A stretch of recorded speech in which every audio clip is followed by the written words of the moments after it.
Thank you. Thank you, Atel, for your very comprehensive introduction and explanation to the needs, which is showing us why it is very important to control the invasive species and also to manage the ballast water in a coordinated and a cooperative manner. And before I give floor to the rest of the speakers, of course, I want to stress because there is a contractual limitation on the time we can spend on Kudo. So please respect the time limit for the presentation. And I would also like to inform all the participants that you can now download the documents relating to the presentation from the documents icon on the right-hand side of your screen. Some of the documents has been compressed because of size limitation, but you can get basic content of those presentation. And all the documents, presentations, videos, and the guidance that has been mentioned just then by Atef, by Rusbarak, can be downloaded later on our website. We will send a link to all the participants after this workshop, after this webinar. So I would like to invite Mrs. Marta Ruiz from HELCOM today, who will demonstrate to us how the relevant regulations are implemented at the regional level in the Baltic Sea, with special focus on the matter of exemptions granted under the Ballast Water Management Convention. Mrs. Ruiz, the floor is yours. Thank you. Thank you, Wenta. Good morning to all of you colleagues. If I may ask Dora to share the screen, please.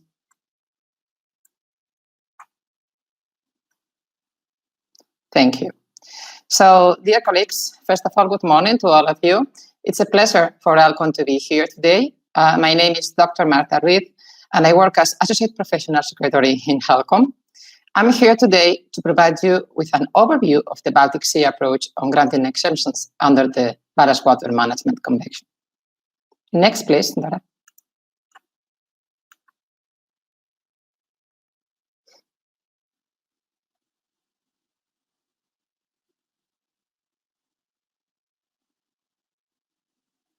Sorry, I don't see the presentation now.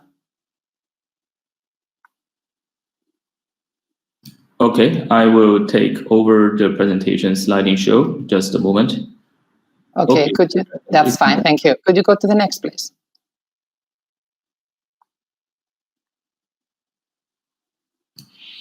Thank you. So first, please allow me to introduce you to the Helsinki Commission, which is also called as HELCOM. HELCOM is the governing body of the Convention on the Protection of the Marine Environment of the Baltic Sea. The convention was signed in 1992 and entered into force in January 2000. This is the second version of the convention, and the original one was signed already in 1974. The Commission consists of the representatives of the 9 Baltic Sea coastal states and the European Community, and it is the major body of the international environment cooperation in the Baltic region. Members of the industry, as well as NGOs, participate as observers in the convention.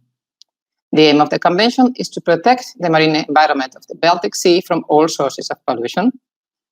And the Secretariat of the convention is based in Helsinki, in Finland.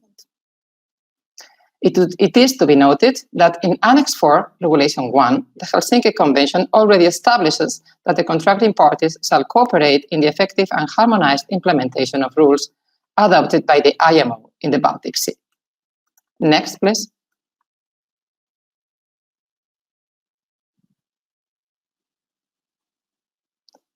So, HELCOM working structure, supported by the Secretariat, consists of the meetings of the Helsinki Commission, the heads of delegation, and 6 main groups which implement policies and strategies and propose issues for discussion at the meetings of the heads of delegation where the decisions are made. One of these groups is the Maritime Group, which gathers 1 or 2 times per year, involving around 50 representatives from intergovernmental and non-governmental organizations, maritime transportation authorities, and pollution incident response organizations. The work to develop within maritime is organized in 4 subgroups, dealing with safety of navigation, the development and maintenance of a regional automatic identification system, the enhancement of the development and uptake of green technology and alternative fuels in shipping, and the ballast water and alien species in the Baltic Sea and in the Northeast Atlantic, since it is a cooperation with the OSPAR Commission, which is the group that is of interest here today. Next, please.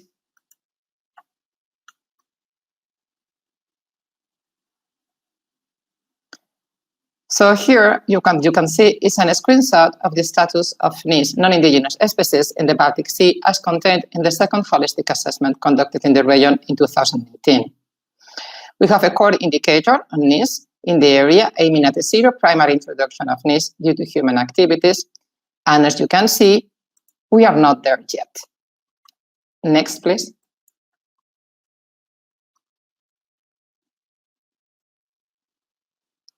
So bearing in mind that the Convention promotes regional cooperation of those parties bordering enclosed and semi-enclosed seas to develop harmonized procedures in order to further the objectives of the Convention, including through the conclusion of regional agreements consistent with it, and then taking into account this call for a regional dimension and the hydromorphological and biological characteristics which make the Baltic Sea an area of special requirements regarding its protections from NIS entrance and settlement, the contracting parties, HELCOM, agreed in 2007 as part of the HELCOM Baltic Sea Action Plan upon a roadmap in order to structure the joint efforts towards ratification of the Convention no later than 2013. The roadmap does not address all of the provisions of the Convention, but is rather a tailor-made strategy to focus on those requirements which in particular require concerted actions by all the HELCOM countries and which are the most problematic for the countries due to the specificity of the Baltic. Next slide, please. Now, the new roadmap for regional implementation of outstanding issues on the Convention in the Baltic Sea was adopted more recently in 2016. This new roadmap is to replace the earlier HELCOM roadmap from 2017, which has been largely accomplished as of today. For example, in terms of ratification of the Convention, Russia and Denmark acceded it in 2012, Germany in 2013, Sweden in 2009, and Finland in 2016. And more recently, in 2018, Estonia and Lithuania acceded the Convention. And I'm happy to say that Poland accessed it on the 26th of August this year. Next slide, please. So,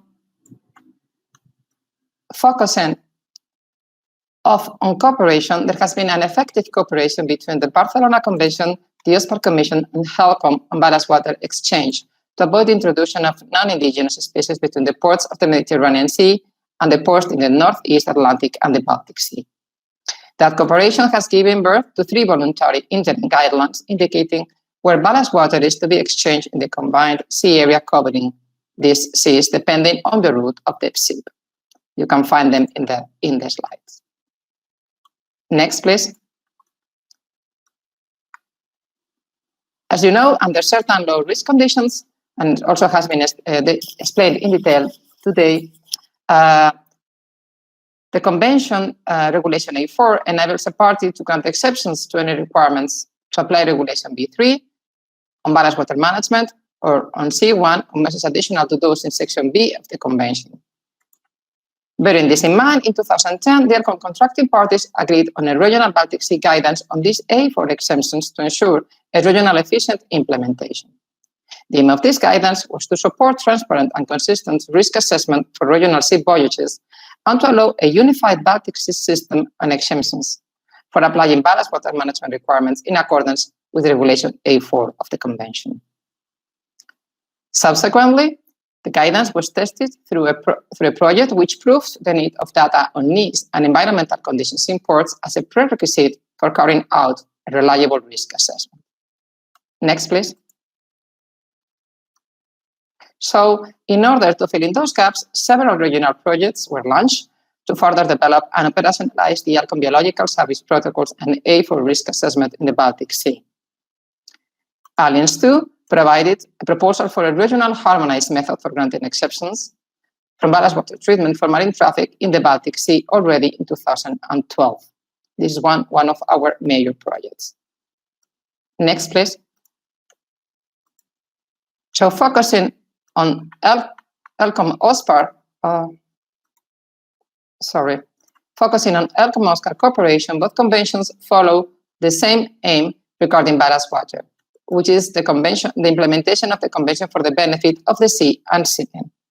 The cooperation dates back to 2007, when the HELCOM Secretariat approached UK, leading the work on ocean ballast water management strategy for the Northeast Atlantic, in order to identify areas of joint interests and cooperation between both regions. At that time, OSPAR introduced the voluntary guidelines to conduct ballast water exchange before entering the OSPAR area.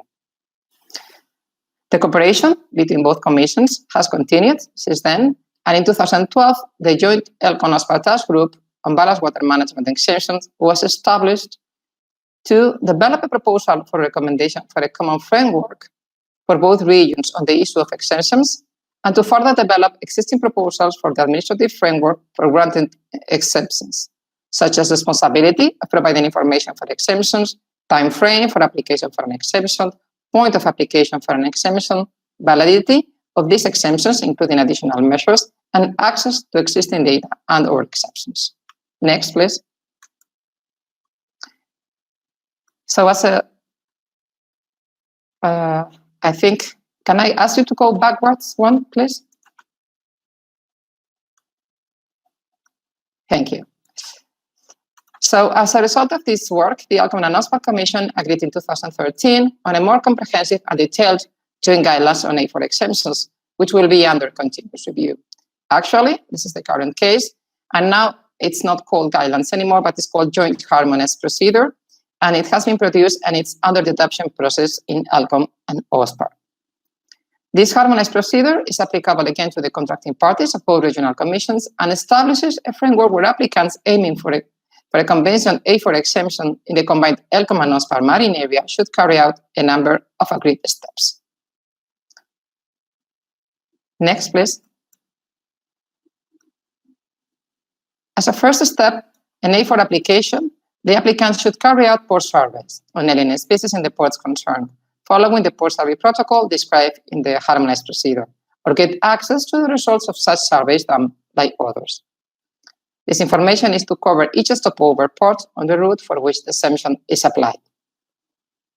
Then, the applicant should submit the port survey data to a joint regional database and run an online risk assessment on the data. The risk assessment is based, as indicated in the slides, on two steps. The first one uses a risk assessment algorithm, which is the basis for the decision support tool, based on two criteria: difference in water salinity between ports and target species in either ports being visited by the vessel. And a second step, which comprises a final detailed risk assessment, including additional aspects. Finally, the applicant should attach the results of the risk assessment to an application fulfilling other national requirements and submit for the consideration of port states. Decisions will be taken after detailed considerations and consultation. Next, please.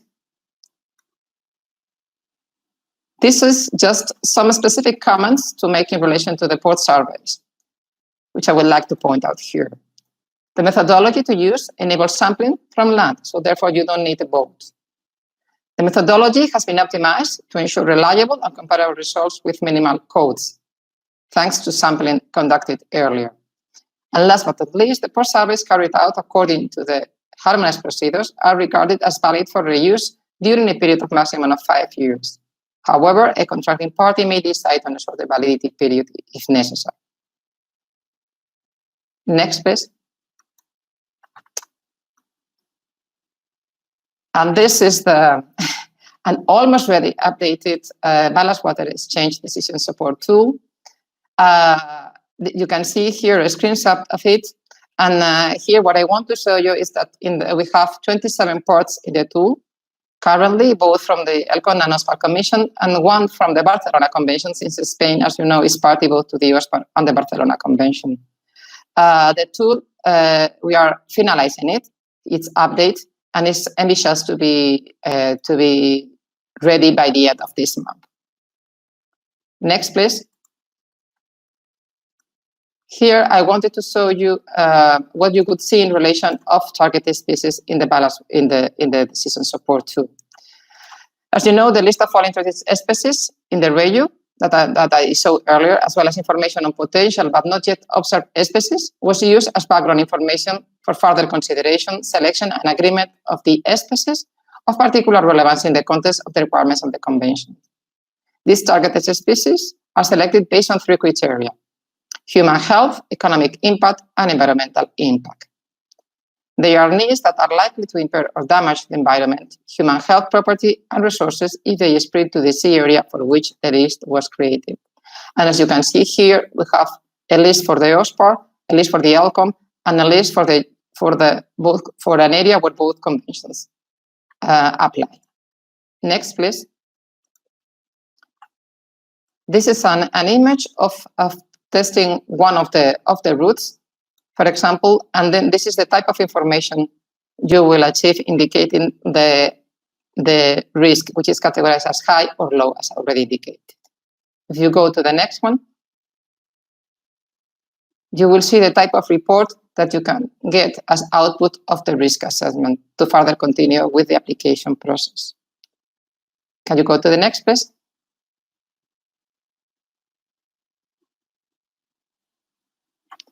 So that was all from my side. Thank you very much. And I'm eager to come back to you in case you have any further questions later on. Thank you very much.